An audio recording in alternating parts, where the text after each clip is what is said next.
We're good now. We're sorry for people at home. We already started and we hadn't started recording. What was I talking about? The bird sale. Yeah, look, it was good. Thanks to the people that helped set up and pull down. Thanks for Tara and that for bringing up the shop and working there for the day. I believe it was a majority, or a lot of people sold birds, even if it was only a couple, but it's a little bit about that and obviously about just coming together and catching up and talking birds and seeing what everyone's done recently with their progeny and etc. and for the odd person to grab what they need for the coming breeding season. Hopefully everyone's got the latest magazine. And you may notice in there that there's the page of the call for presenters for the upcoming Parrots 26. We have put that out, and we've also sent that out worldwide to try and attract a bit of interest. So look, if you do know somebody, have a particular topic, we're trying to get a good group of potential speakers together that we can then obviously narrow down to the ones that we select, and that would be on, for instance, if we had 5 vets want to talk, well, we're only going to have one veterinary talk, but we look at the topics, etc. So hopefully we've had some positive feedback so far. We've had a number of people answer us and give us a little description of what they want to talk about. So that's been really good, and hopefully over the coming months we'll really start to nail some of these down and put some speakers together that we can soon start showcasing, ready for Parrots 26. We're fortunate this year that Tara is running conventions and this type of thing is one of her passions, one of her fortes, one of her skills as far as degree-wise, and that's what she used to do a fair bit of as a sideline job previously to the shop. So she's certainly going to be taking the lead on a lot of this, which is really beneficial for us, and hopefully coordinate a lot of it. So if you do have ideas or you do have thoughts, suggestions, whatever, certainly speak to Tara or anybody, but certainly speak to Tara, and she'll take note of what you have as an idea. And that's 17th, 20th of July. So I don't know when we'll be putting tickets on, but Tara might have some information about that later. All right, I will just read Jude's little report for everyone. She's got a pretty basic report. Got to get through all the... Jude types like she talks. She likes to add a lot into it. So membership account, she's got membership account as of the 1st was 2,155. As of today, it's 5,105. So we must have had quite a few new renewals. Sales account, I'll just go with today's dates. Today, 19,000, a bit over 19,000. She's about to pay a $10,000 bill with Newcraft. Events is 2,900 within the events account, and that's been boosted by the North Brisbane bird sale. And the trust is basically 50,000, 49 and 85. So we still haven't put together any idea of or formalised any ideas for the trust money yet, but hopefully we'll look at that in the coming months.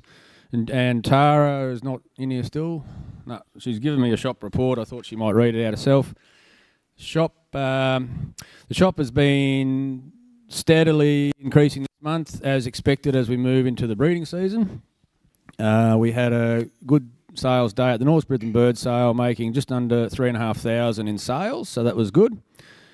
So gross sales this quarter were 150,000, a bit over 150,000.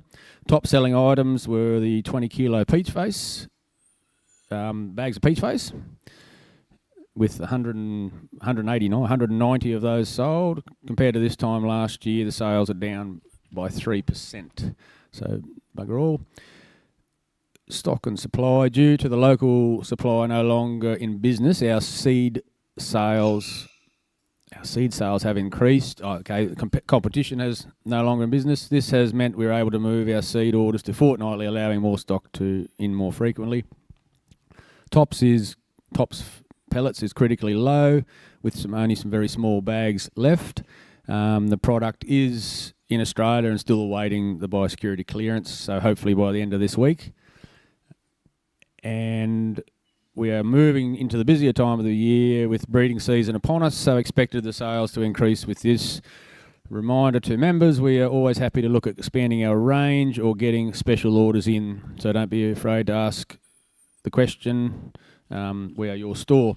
So yeah, if you do have something specific that you would like or are chasing, certainly speak to Tara and see if she can source it at a better price, or source it in bulk for you if that's what you're wanting.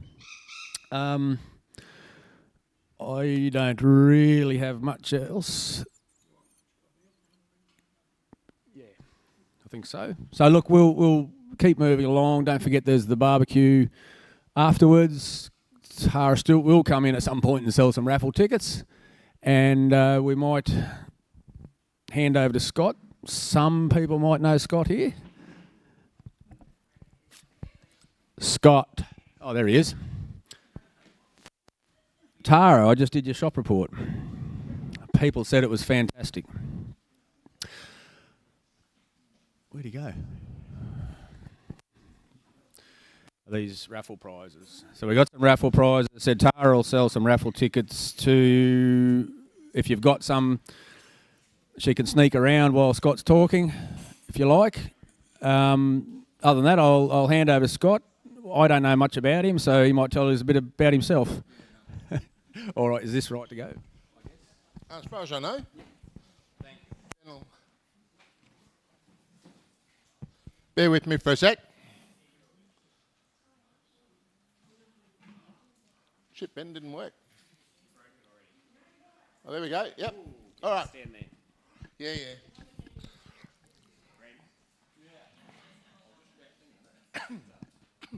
All right. Welcome to the June Parrot Society meeting. Look, I'm going to talk on Queen of Bavarias. I'm not an expert. I'll tell you that straight up. So it's just our experiences, a bit about them in general, and then our experiences since getting them. So all right. South American, endemic to South America, Brazil. So a few different names. Scientific name, garuba, golden conure, or the golden parakeet. So endemic region located in the lower Amazon basin, south of the Amazon River in northern Brazil. As you can see in red is their endemic population or their range in the checkerboard patterns where they were but now extinct. So look, I'm not an expert. I got that off the net. Peter Oderkirchen has actually been over there, photographed them in the wild and that. So any questions on their native range or anything about in the wild, Peter would be glad to talk to you after the meeting. So yeah, Peter is right in the middle there. He said that. I hit him with that coming down the car. I told him that'd be happening. So he wanted to get out then and there. But anyway, we were going too fast. So yeah. It's a medium-sized neotropical parrot measuring roughly 33 to 35 centimetres total length and weighing around 250 grams. They're a larger, bigger bodied bird than like a sun conure or anything like that. I really think they're probably a mini macaw. Like really, they've got all the characteristics of macaws, but in a smaller package sort of thing. But yeah, but anyway, the monomorphic, meaning the sexes both look identical. You can't pick the difference between male and females. So you've got to either get them DNA sex, surgically sex, that sort of thing. So it's the only species in its genus, and there is no subspecies. So and the closest relatives are the red-shouldered macaw and the golden-plumed parakeet. So red-shouldered macaw, we all seen them, just the Hans macaw. Golden plume parakeet would not have a clue, you know, never heard of one, never seen one. So that's it. But anyway, Identification history. They were originally described and listed in 1633 by the Dutch geographer Johannes de Laet, or however you like to say that, in his History of the New World. First named Psittacus Garuba and then changed to Aratinga Garuba, which is like the Aratinga of the Sanconias. So, and now known as Garuba Garuba. So, had a few name changes over their history.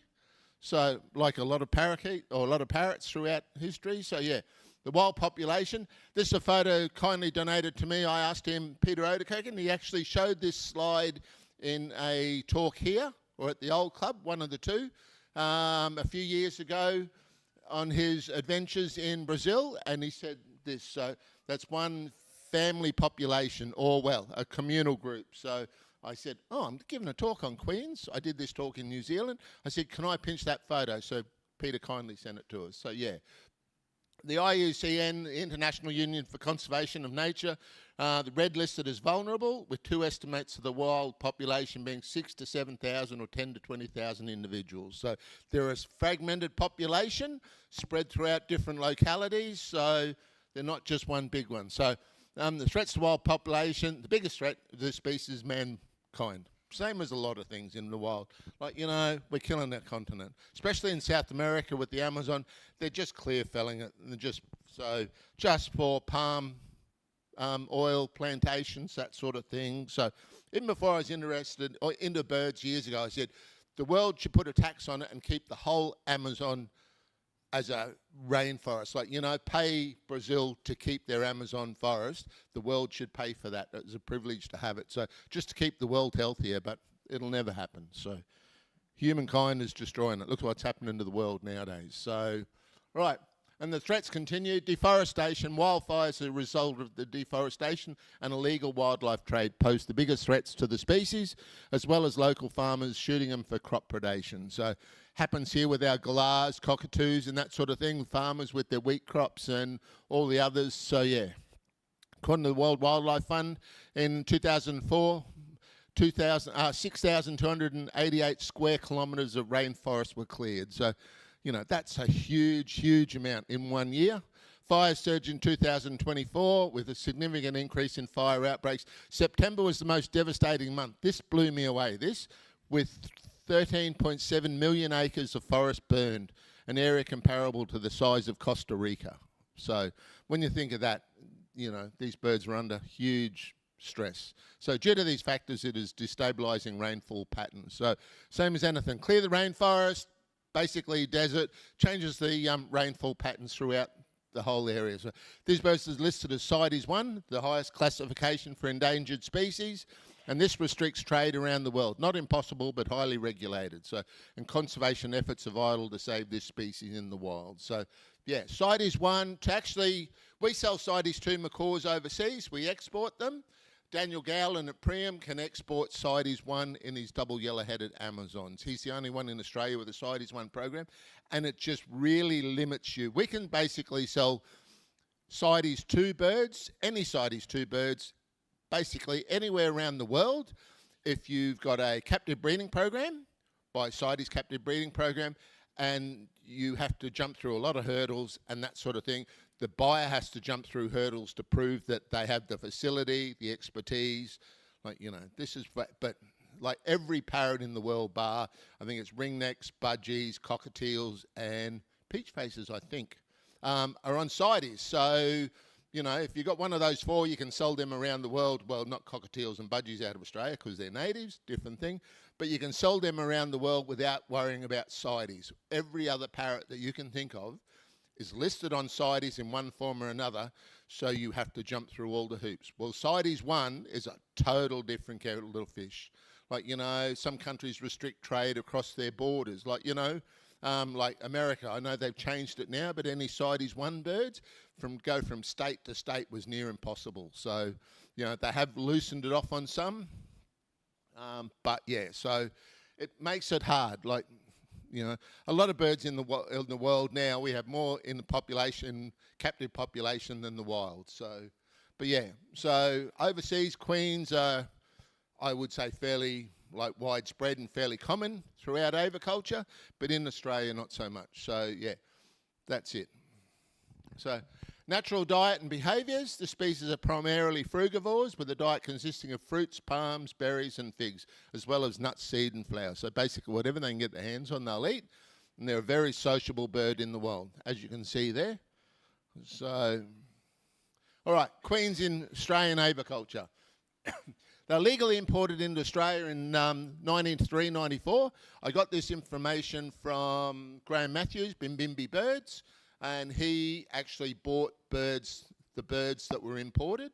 So I think he bought the first lot of offspring. So yeah, only 8 birds were imported in that shipment that he knows of. There might have been, and Klaus, you might be able to talk about other shipments.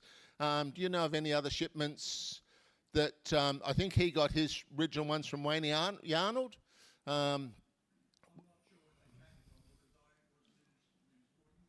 Yeah, so there was none in the import shipments you're involved in?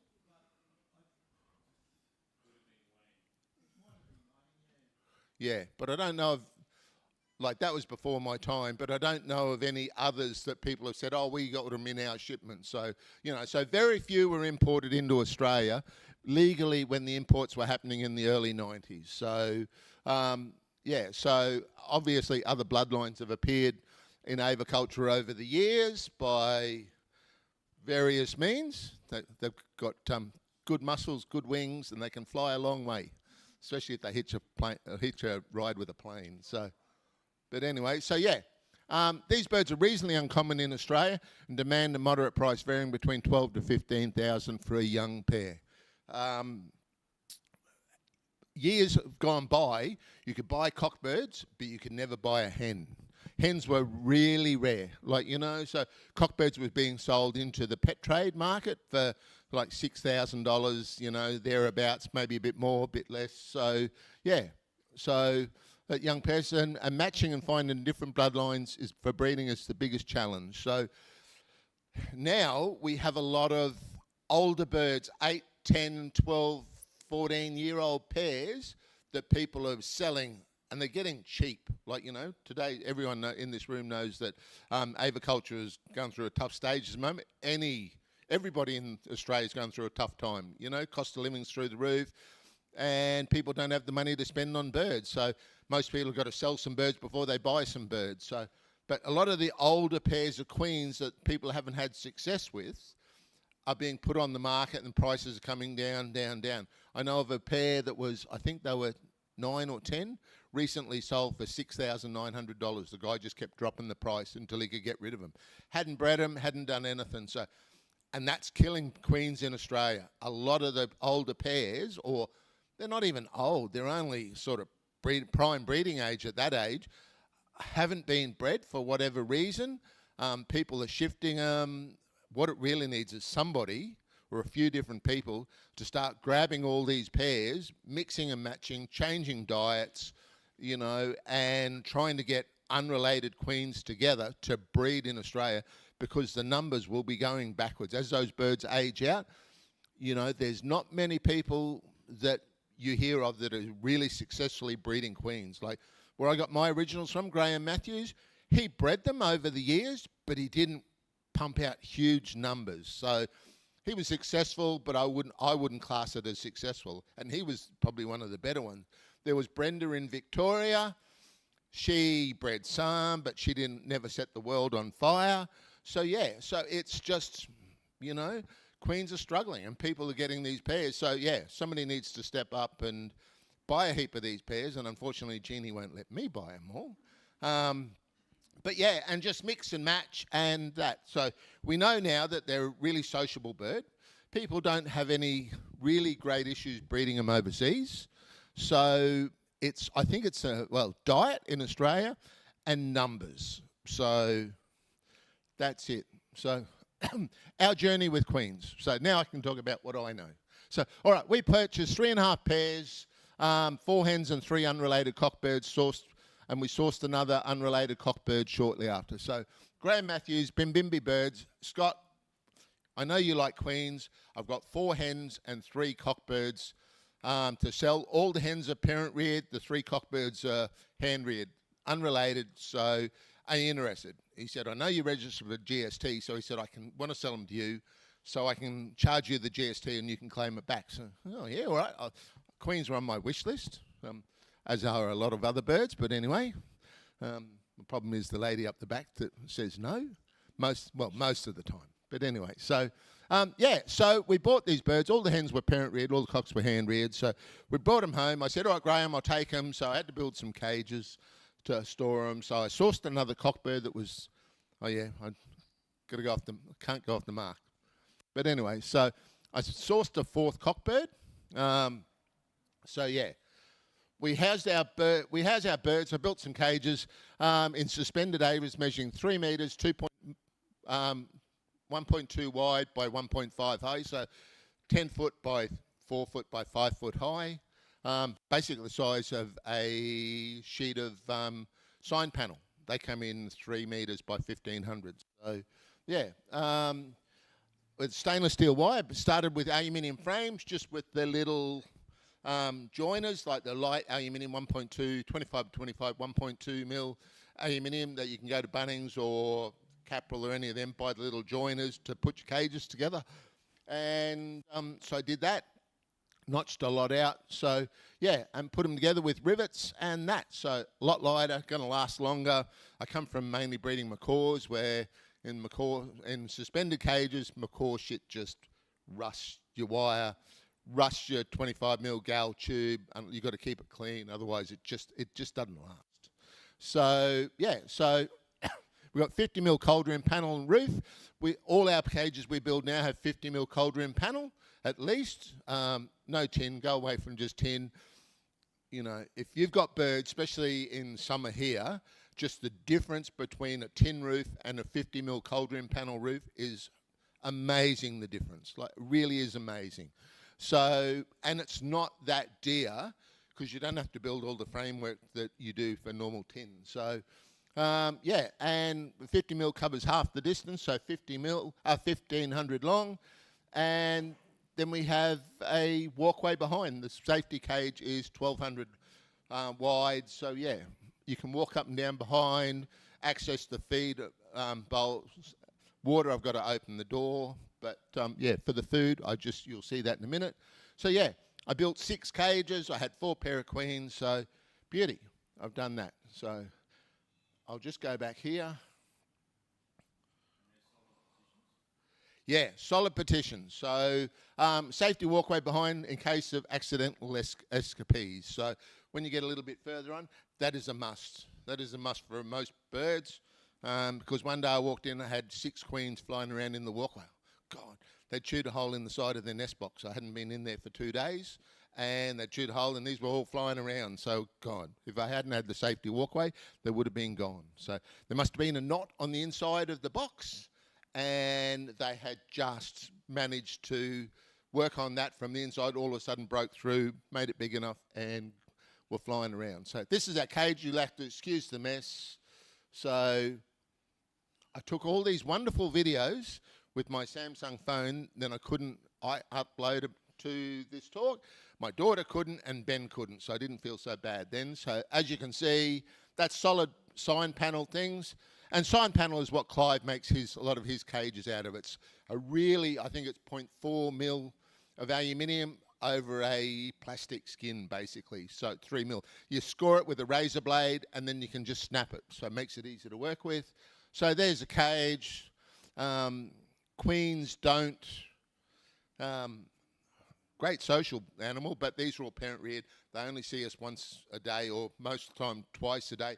They look out into bush, so they don't see anything other than just the bush and me in the back. So you go around the front and they just freak out. So, and this was first bit of blue sky in like a month. So that's why all the algae's there. It's just, it'd still be there anyway, if I'm honest. It's not like I'm going to climb in and clean it. I have climbed into these cages, the little cage fronts at the front, just to change the front perch. But that is like 3 metres in the air. You can walk under the front of these cages because it's on the hill. Our house sits on a hill, and you can just walk under. I think at the back it's about 1,500 off the ground. So, So that's it, to change perches. So, but If you've got to, sometimes I had to climb in that cage yesterday because we had to take blood for some young ones and they weren't coming to the back. So I had to climb in, got one out of 3 and the other 2 hung off the front of that wire and they weren't coming back. So I had to climb in the front, through the back door. Be very careful where you stand. Over 100 kilos through aluminium or wire just doesn't go well if you put your foot in the wrong place. Caught the birds out, climb back out. So, yeah, bit of an effort. But anyway, this is our watering system. Just all our waterers are done the same, basically 6 in a row. I'll turn that on, start at the front, and just tip the water out, scrub the bowl, move to the next one, move to the next one. Then I'll do their food, and by the time I finish that, the water's all full. So, yeah, that's it. Food, this is our food. As you can see, I got this idea from Todd Osborne. Years ago, I was down there and he showed me how he does it. I've got a few different ones similar to this. I'm a tight ass. I'm a cheapskate, So I saw this and I can build this pretty easy. So it's just sort of bend the wire up. Now I've got a clipping machine, a pneumatic clipping machine, so it makes it a lot easier after I've done these cages. But yeah, I can access these without the birds attacking me. And queens, I've got a couple of cockbirds that really like to, have a go at you if they've got young or they're starting to breed. So I don't clean the cages as soon as breeding season starts. I don't clean the cages until it's all finished. I don't want to disturb them. They get fed, watered. If they chew their front perch, I won't even replace that until after they've bred. So this is years ago. On the left there, I think that's our secret to our breeding success, not just with queens, but with all our birds. We have bigger clutches of eggs than most other people, more fertility and that sort of thing. Most of the time, more fertility. This is how we used to do our birds well. This bowl was done for a photo shoot, obviously, years ago. This was a macaw feeding. We did this for a shop when we did our talk on Lutino macaws. So, but basically, yeah, for queens, they'll get almonds in shell. Some of them open them, some of them don't. They'll get sprouted seed, fruit and veg mixed in together. They'll get that twice a day in breeding season, every second day, sorry, and they'll probably get nuts on the other day. Some pairs eat nuts, some pairs don't. When I got them, they didn't come from a pellet diet. They come from a seed diet. It took me a while to change them over. Normally, if I get a bird, as you see, I feed Hagen's. That's all we feed. Like, we don't feed dry seed at all. We feed sprouted seed. We don't feed any other brand of pellets. We firmly believe Hagen's is the best brand in Australia, available in Australia. That's why we've taken on a distributorship, if ever we can get our import permits, just to secure supply for us in the shop, because it was great food, but if you can't buy it, it's useless. So, grapes. They'll eat grapes. But these birds, when I bought them, they come from Graham, and I knew he fed fruit and veg and sprouted seed. But once we got them, and most of the time, any birds I get in, if they're a seed feeder, they'll get a little bowl of seed, a few pellets in it, and a bowl of pellets, and that's it. They go cold turkey at our place. There's only been 2 birds that I haven't done that to, and I just thought I can't take a chance on these 2 birds. I won't say what they were, but everything else, macaws, everything, Amazons, the lot. There's a bowl of pellets, eat it or starve. I haven't lost a bird to starvation yet. So, but our queens on the whole will not eat much fruit and veg, will not eat much sprouted seed. Some will eat almonds, some might have one, but they just go to pellets. You put a bowl of fruit, if they've got no food, you put a bowl of pellets and a bowl of fruit and veg in, they'll just go straight to the pellets every time. But at this time of year, that's all they get. They'll get almonds a couple of times a week, twice a week maybe, but they just get pellets. So it's our off season. Queens breed at the end of the normal breeding season, February, March. I've been told some people's breed September, October, but ours have always bred, the 3 years that we've bred them, have been February, March, April. So, and that's when we're winding down. So we have one diet, suits all our birds. Now, off season, we're not chopping up fruit and veg because most of our birds in the colder weather just don't want to eat it. So they'll get nuts twice a week or so, like just almonds. They don't get any of the others. So that's it. So we've got a pair of greys that have got eggs now. They're just on lifetime. Hagen's comes in a high performance, which is a breeding pellet, and a lifetime, which is a maintenance diet for like pet birds or off-season birds. Because in the wild, these birds go through feast or famine. In the off-season, it's hard to find food. That's basically most birds around the world. So you don't want them to have a good diet the whole year because they just get fat. One thing recently, like high performance, our Amazons. We haven't been great at breeding Amazons the last few years, and they're all too fat because they get high performance in the breeding season, so they're just going to stay on lifetime. The few Amazons we've got left are just going to stay on lifetime. Our greys breed on it. They raise chicks on it. The chicks have gone to Adrian Gallagher before he maliciously retired on me and thought of himself instead of us as all his loyal customers. But yeah, he used to check all our birds out and he said, these birds are brilliant. So yeah, so that's it. So that's it. Nest boxes. All right. So we've got two types of nest boxes. We've got this one.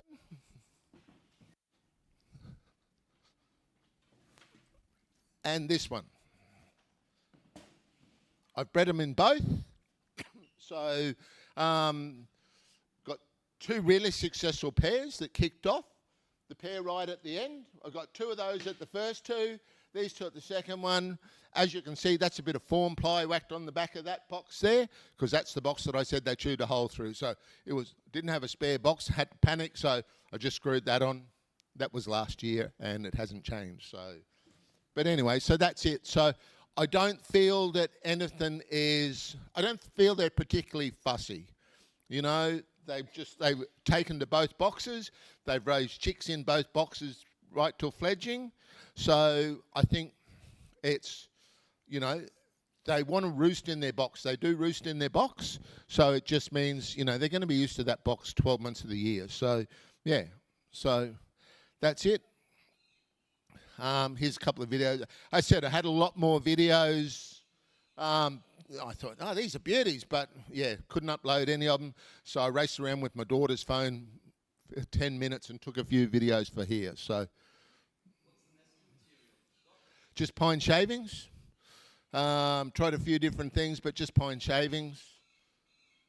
That wasn't changed from one season to the next. Got ahead of me and I got slack. I'm a lazy aviculturist, you know. I really am. As I'm getting older, I'm not getting any better. So normal clutches. This is our best clutch. Normal clutch, they say 2 to 4, well, up to 4 eggs. And I read recently, somebody shared it with me, Marsha Weinzettel, I presume that's how you say her name, or Weinsel, from Laura Park, has said, Queens, in an article she did, Queens will only raise 2 chicks. Well, that's a lie. Hers might, but ours, last year, our last 2 breeding seasons have been the best seasons. So we'll go through. Here's a cockbird, chewed his wings. This is a pair that bred to us the first time.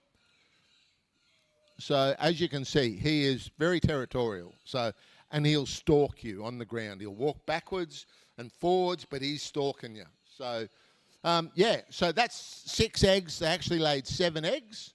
So our first season, this pair had 5 eggs, only 2 fertile. Well, I'll step back a bit. I got this hen that's on the ground there, and her sister were the 2 older birds. I think they were 3 and 18 months, or nearly 3 and 18 months. I got 2 and 2. So she come up, that hen on the ground, and if the perch was here and this high, she might not have made it past that cord on the ground. She just looked like a live chicken that you're going to put in the roast to roast it.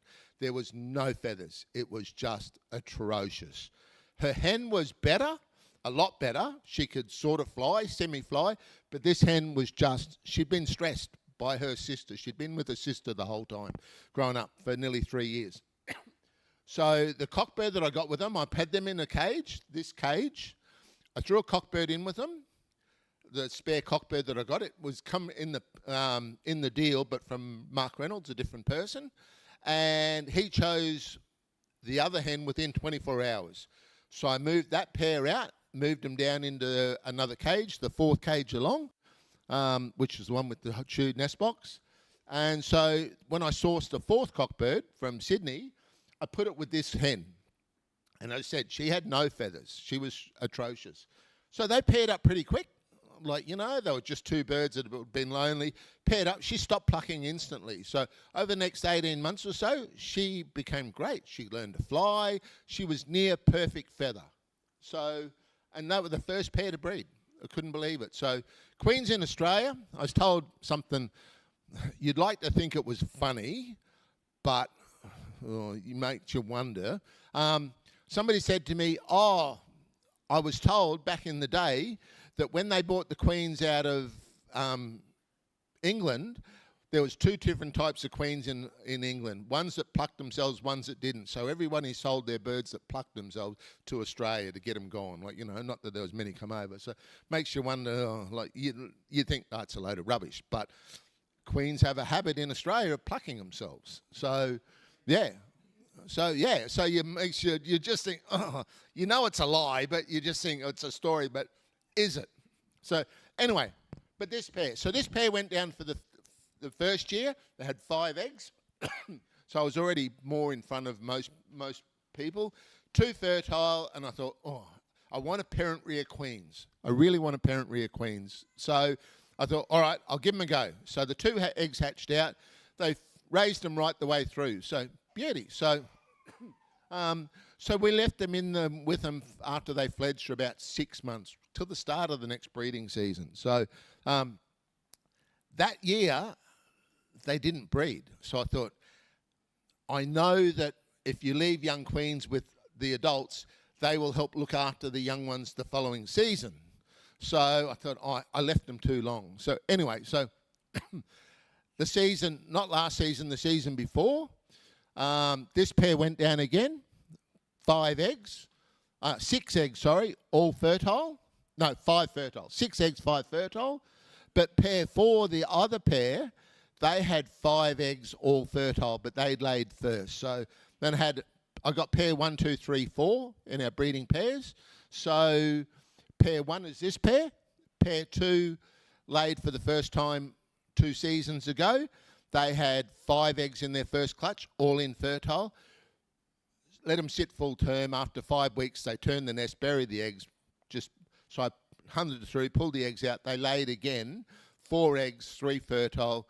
They parent reared all 3 of those chicks. So, but pair 4, 2 seasons ago, had 5 eggs, all fertile, all hatched. They didn't feed the 5th chick, so they just let it starve. So parent reared the all 4 right through to fledging. That was fine. But pair 1, this pair, had 6 eggs, 5 fertile. So I thought, the other pair hasn't fed their 5th chick. So before the 5th egg hatched, I pulled the first chick. Jeannie hand raised that. It's the only queen she's hand raised. It turned out to be a hen. So yeah, so they parent reared the other 4 right the way through. So hearing that they will only parent rear 2 birds out of a clutch is just a lie. Like, you know, may have happened overseas, but that's not our experience. So anyway, here's probably just a few videos. So as you can see, all our cockbirds were hand reared, all our breeding cockbirds. So they're not afraid of you. All the hens will sit on the front perch, but the cockbirds, when they're breeding, will put on this display. And you can just sit there for ages watching them just because of the antics, and they want to get to you.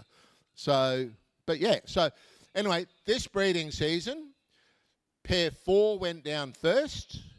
We had 5 eggs, 4 fertile. They've parent reared and fledged all 4 that are still with their parents now. Pair 1 had 7 eggs, all fertile. When the 5th one hatched, I was in New Zealand and I was panicking. I thought, So a good friend of ours, Tom and Zamira said, I want to buy a female queen off you. I said, as a pet. So I don't hand raise. Jeannie doesn't hand raise. I don't hand raise at all. Jeannie doesn't hand raise. So anyway, so Zamira said, oh, can I hand raise them? So anyway, so Zamira's hand raised them. So we pulled 2 chicks before the 5th one hatched. Before the 6th one hatched, we pulled a 3rd chick and then sent them to Zamira. And the 7th egg hatched because I thought that'll leave them 4. They've raised 4 before. So, but they didn't feed. They fed the 4th chick for a day, and then it disappeared. So they've only parent reared 3 this year, and we have 2 of their older siblings over in the corner just to see them. So yeah, so up to 7 eggs. That's our best result. 6 eggs last year, 7 eggs this season. So 5 eggs in the other pair. Pair 2 this year that had the 3 chicks last year, they laid 5 eggs in their first clutch, but 1 was fertile, so we let them sit, incubate, hatch. They let them rear for about 2.5 weeks or 2 weeks, sent it up to Zamira as well, hoping that they might go down again and we get better fertility in the second clutch, but then we got this cold weather and they haven't gone down. So we bred 2 seasons ago, we bred 12, 4 cockbirds, 8 hens. This season we've bred 11. I was thinking, oh, we're going to have a great season this year, like we're going to do better than last year. Now, pair 3 has been a disappointment. They laid for the first time this year, but late last year, he spiked his eye with something, and I thought he'd lost his eye. So, anyway, to cut a long story short, he hadn't. He had to have his eyeball removed. It got infected in behind it a little while later, so he had to have his eyeball removed just before breeding season. So, and now it's sealed up, it's fine, but the trauma of that, they laid for the first time this year, had 5 eggs, but all infertile. But I wasn't expecting them to lay, to be honest, let alone be fertile. So I'm hoping he can fly, he can land on, it doesn't affect his flight, his landing. He's just as coordinated as the other cockbirds, so hopefully next season we have a bit better luck. So yeah, but as you can see, yellow down. I think it's just a couple of short videos. We do have, some of our parents do pluck their chicks in the nest. So once they leave the nest box, they stop. But yeah.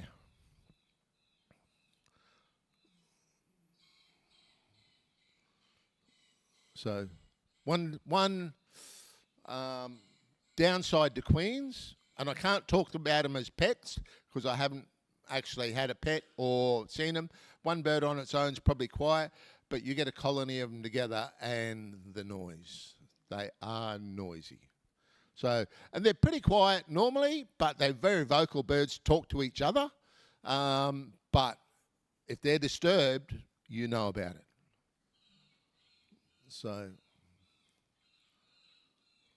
you go in to feed them, do their water, whatever, that's the noise you've got to put up with. So this is just a shot of it. I think the lot. Look, I know people that, I was going to get to that, I know people that have bred them with just 1 pair, but because they are such a social bird, and overseas they breed them in multiples. They breed them either in big community cages or cages where they can see each other. I built these cages not really thinking, and I was, sign panel's going to be easy, walls, no double wiring, so, but they can hear each other. You know, I have 6 cages now with queens all in them, all side by side. So I just think they can talk to each other. You know, they know that there's other birds around, so they can't see them, but they just continually talk to each other. So yes, I think it's a bonus to have more than 1 pair. I think if you're going to set up, if you can afford to buy a couple of pair of queens, it's, you know, that's far, you're going to increase your chances far more than 1 pair. Like, you know, I'd love to have a big 6x6 aviary, like conventional aviary with like 20 queens in it. The noise would kill you, but just to see 20 queens in one big, not planted cage, but with big branches and that sort of thing, you know, that's sort of on my wish list. So I haven't really wanted to sell queens. I've sold them, but I haven't really, if they sell, they sell. If they don't, I don't care. I'm just going to build up numbers. I've still got 4 hens from last season. So these birds, I'll still have 10 because Zamira's going to take 1. So, yeah, like, I don't care whether I sell them or not. Like, you know, it's just, if I can't buy birds to build up the numbers to try and do it in Australia, I'll swap birds to get different bloodlines to get more numbers to have that. Because, yeah, we've had luck, and it's not because I'm a good breeder. Like, you know, I think it's, A, the diet. I think Hagen's pellets, by far. I think numbers of birds, we've got more than one pair. We've got multiple pairs. And B and C, they're looking in the bush. Nothing disturbs them. We're on 40 acres. The house sits at the back. We're on a hill, and there's all trees and overgrowth and weeds, and like they're looking into basically their natural habitat, or close as we can do it in Australia. So I think everything, as you can see there, that's the view that they've got out the front of their cage. They don't see any other birds, well, apart from wild birds. They don't see any other cages. They're just looking out. They're like reasonably high. You know, that perch is probably at least 4 metres in the air. So, I know it wouldn't be that much, maybe 3. So, but, well, no, it's got to be more than 3 but anyway, so I think they're just secure where they are. They've got a lot of birds around them, a lot of queens around them, a good diet, and left alone. And I think with breeding all our birds, like you hear people like, you know, and I've done it in my past, you know, you're checking the nest box every day and that sort of thing, you know, you're in with your birds all the time, you're disturbing them. Just leave them alone, you know. If you want to breed birds, less is more. Less hands-on is more productive, I think. So that's it. But anyway, so, yeah, so, you know, as I said, we're not an expert. We've got some queens. We've bred them.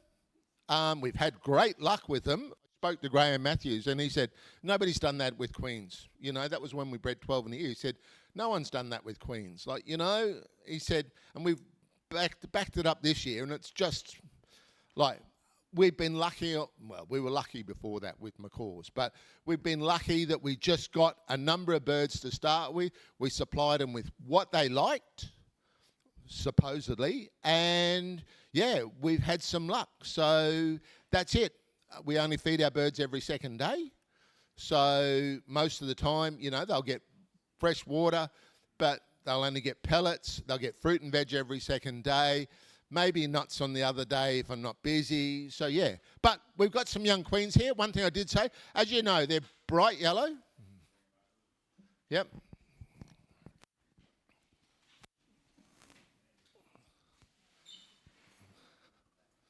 Samira, you want to come up and get one out?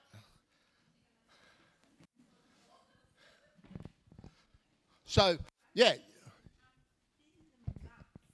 Yep.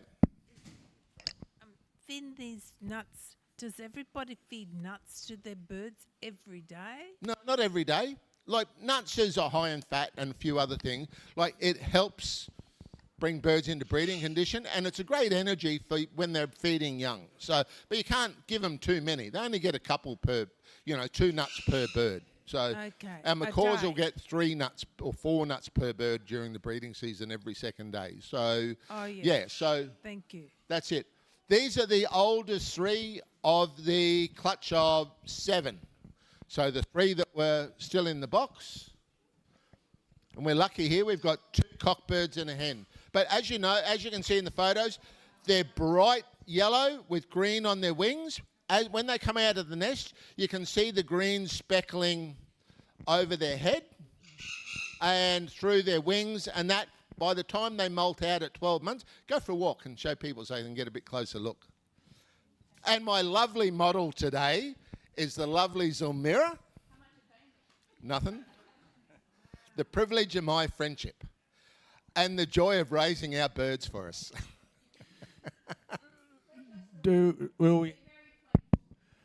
If we've got any questions, just put your hand up. One is from me, Scott. You talk. You talked about having different bloodlines. Yep. And you've mentioned about some of these birds that people are selling that haven't bred. Yep. Have you looked into any of those, if they're different bloodlines, to see if you can add to it? Look, there are. Our birds are from Graham Matthews.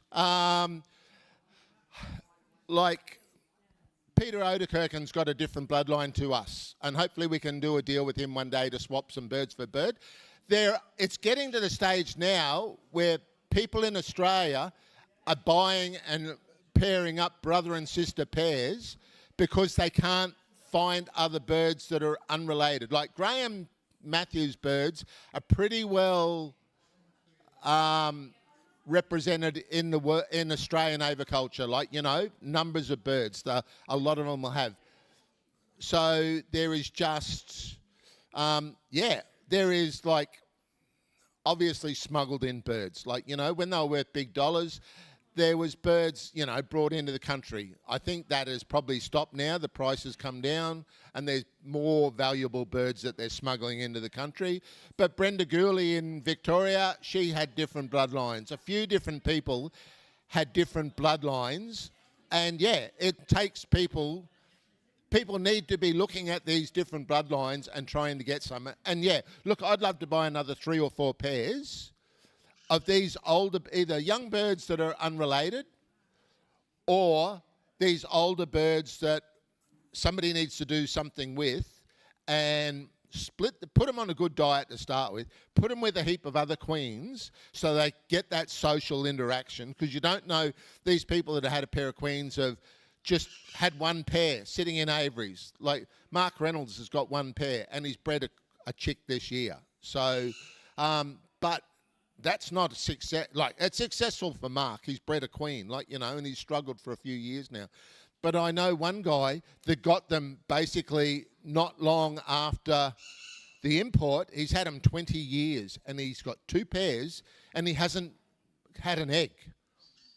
Like, you know, and he's not a useless breeder. He's got good quality birds, like different things. So yeah, it's just something needs to be done with all these other birds to keep a genetic diversity in Australia. That's what I'm trying to say. So yeah, like Peter's breeding some, we're breeding some.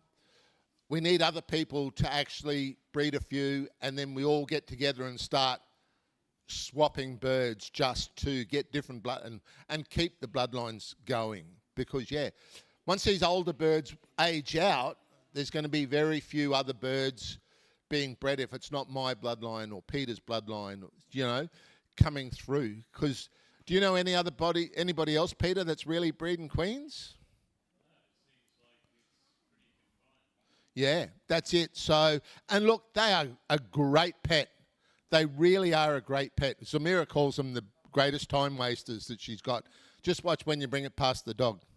So that's it. So yeah, in this, yeah, but the dog's not used to the birds. So, so have we got any? Yeah, Klaus got a question. Don't forget, people. Don't forget to get your raffle tickets, because there's 3 here on the raffle, I think, today, isn't there? Yeah, I don't think so. Scott, hang on a sec, Klaus. What about Connors? Connors used to breed a lot. Yeah, Noddy. I haven't spoken to Noddy, but I don't think she's producing. She may produce the odd one, and I've got to give her a ring and have a chat with her. I've only ever talked to her once, met her once, talked to her once. I picked a bird up for a friend to take to Sydney. So I've got to give her a ring and say, what have you got? What do you breed? Like, even if it's next year, let's talk Noddy and let's do some swaps, like, you know, and, you know, it's really... Back in the second syndicate, Michael Laffey got some. Yeah. He's passed, obviously. This is before he partnership with Connors. Maybe all Laffey's birds are at Connors, but the ones he imported were old and plucky. Yeah, that was that strain from England. Yeah, I told you they about. Used yeah, the import as a chance to ditch their old shitty birds. Yeah, for sure. And I know Noddy, the old ones didn't pluck, but all the young ones plucked really seriously bad. Yeah. Initially, I don't know. This was years ago. I don't know what the situation is now, though. Yeah. But well, she'd be worth a try. Yeah, true. So, and I've got to give her a ring. But one thing I was going to say is when Graham had bred a few afterwards. Graham Matthews Bimbimbi birds is trying to get out of them. He offered me the parents, like his best breeding pair 6 months or so ago, and I thought, it's the same bloodline. Why bring more birds into our place that's the same bloodline sort of thing? So, but he always said lately he's been selling. He doesn't hand raise anymore. he sells the chicks straight out of the cage from the parents, puts them in a box and sends them off, because he said, I know, as soon as I pull them away from the parents, they're going to pluck. They're going to start plucking, they're chewing their feathers, and he said, so that can happen in somebody else's cage. So when we pulled all of ours away, we sold a few birds, and the ones that we kept, we put in a communal cage, all the young ones together. They all started chewing their feathers. They didn't pluck, but they all started chewing their feathers. So they're growing back now, just got to wait through the final molt before they're fully fledged, like full-eyed again. But yeah, they all just did it. So I don't know what the secret there is. Look, we got a lot to learn about them, you know. We might have had a couple of good seasons breeding them, but there is still this inherent thing. So they're a very smart, intelligent bird. That's why I think they're more like a macaw than a conure. They really need to be kept stimulated, like, you know, amused and kept interested in stuff and just busy. So I don't find they're great chewers. I put a branch in, I pull it out when the leaves are dead and dry. Like, you know, they don't chew branches when I put them in. So they're a hard bird, my adults, that I found for that sort of thing. And a lot of it comes from when they were raised. You know, if you don't give them fruit and veg when they're being raised, like maybe they don't want to eat it as they're older because it's not a food source that they're used to. I don't know. The parents don't chew branches. If their young ones weren't given branches when they come out of the nest and the parents chewed it, is that the chicks don't learn to chew? This is questions way beyond me. I don't know. I'm not an expert on them. I said that. We just had a bit of luck. But yeah, so, you know, I just think I've loved them my whole life. Like, you know, as soon as I got into parrots, it was Queen of Bavaria. Look at these. They're just stunning, you know, really stunning. And people have come to my place and they see 6 cages of queens, and most of them, like, are 90% or better feather. Like, you know, yeah, the cockbird that I showed off, missing a few flight feathers. Like, he's one of our worst ones. Like, you know, during the breeding season, the hens get a bit dishevelled in the chest. They must sort of over-preen or in their chest while they're sitting on the eggs. I don't know. But yeah, they'll go through a molt and they'll come great. But yeah, but people come to our place, look, and they say, holy shit, look at all these queens, and they're all good feather. The Kiwis come over and they were, last year at the convention, it was, wow, look at all these. And they're great feather, like, you know. So I don't know. Whether it's diet, you know, diet's a big thing for any bird, but I don't know the secret to it. I don't know if they have that. Obviously, they must have had that in England if they had chewed birds, like, you know, plucked birds over there. So, but I don't know.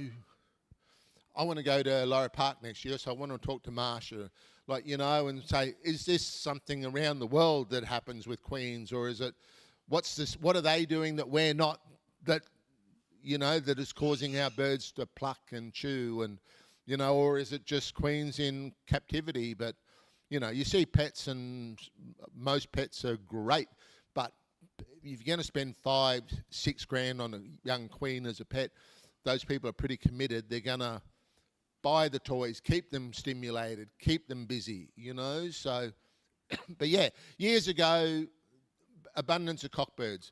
Now there's an abundance of hens. So, you know, you can't buy a single cockbird around the place. If you have, it's somebody that's, you know, just bred one cockbird or lost the hen or something, you know. So, yeah. Deaths, I've lost one adult. The cockbird, the odd cockbird that I bought in the group, I lost him after 12 months. I don't know why. He was just fine. And then one morning, dead on the floor of the cage. So I had a spare hen there. There was a guy in Sydney. He dropped his hen. And will you sell me your hen? I said, no. No, I'll hang on to her. She's parent reared. She's breeding age. I said, will you sell me your cockbird? And he had it paired up with a sun conure hen. And it was mating the sun conure hen and everything. So, well, one of us has got to give in. So he said, I'll sell you my cockbird, but I want $10,000. It was, geez, that's premium for a... But it was a mature, well, it was a 3-year-old cockbird.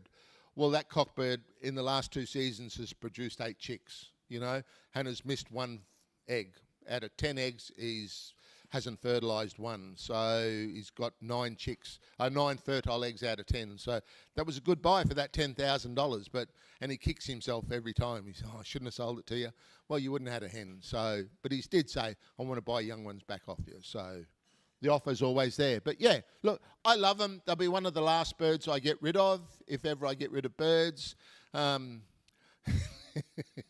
Everyone's looking at, turned around and looked at Jeannie then. No. Look, I think in today's climate, Peter and I were talking about this, young queens like 15 grand a pair.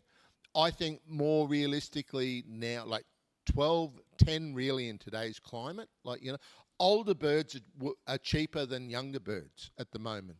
Like these older pairs that people just want to get rid of.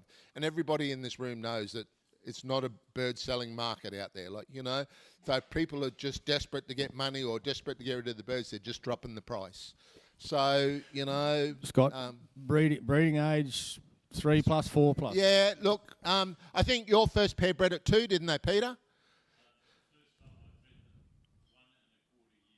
There you go. 15 months old. So unusual, well unusual. I would say 3 to 4. Like, you know, some maybe 5. I think anything less than 4, you're lucky. Anything over 4, you probably are a bit unlucky.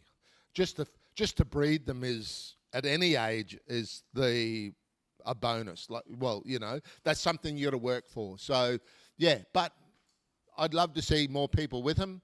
You can't just go out and buy an unrelated pair of queens at the moment, young pair of queens. So, but yeah, it's just pets. As I said, there's the first 3 birds here. There's 2 cockbirds and a hen. So the other 3 we've taken blood's going to go off. So hopefully we produce a few more cockbirds this year. Because yeah, Australia's screaming for cockbirds. I know of a few hens around the place. So if we get extra cockbirds, we'll probably do deals, swap or whatever, and yeah, so, but anyway, so any other questions? A pet one, 5 to 6,000, so average 5.5 for a hen. No one will sell you a cockbird as a pet, and that's not doing at the moment it's not doing the right thing by queens in Australia. Somebody sells a cockbird as a pet, but yeah, like say $5 to $6,000 for a hen. Hand raised. Unless you buy enough raffle tickets. If you buy a heap of raffle tickets, you might.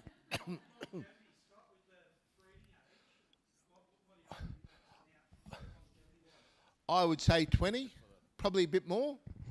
Like, you know, these birds are going to breed to live till at least 30.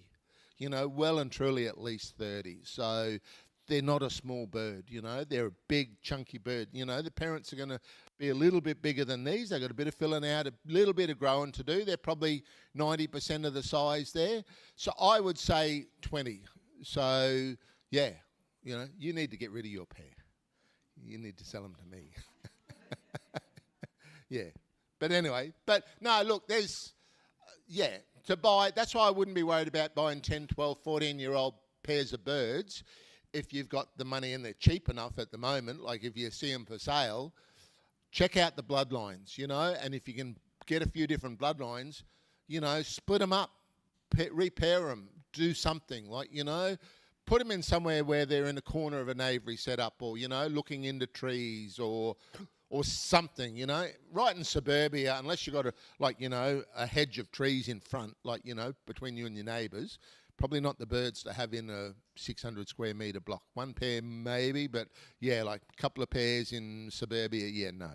You're going to, unless you got kind, considerate neighbours, you're going to have problems. So, you know, a friend in Sydney lives in the heart of Western Sydney on a suburban block, and like he's got a dozen pair of macaws, some cockatoos, and yeah, and he has no troubles, but I wouldn't cross him either. Like, you know, that's all I'm saying. Like, you know, so yeah. But anyway, but yeah, look, I think as a pet, they're great. They really are. You know, you get online and you see all the pet like queens and that sort of thing. So, but yeah, they're a great bird. A little mini macaw. I keep saying that. I really do think they are.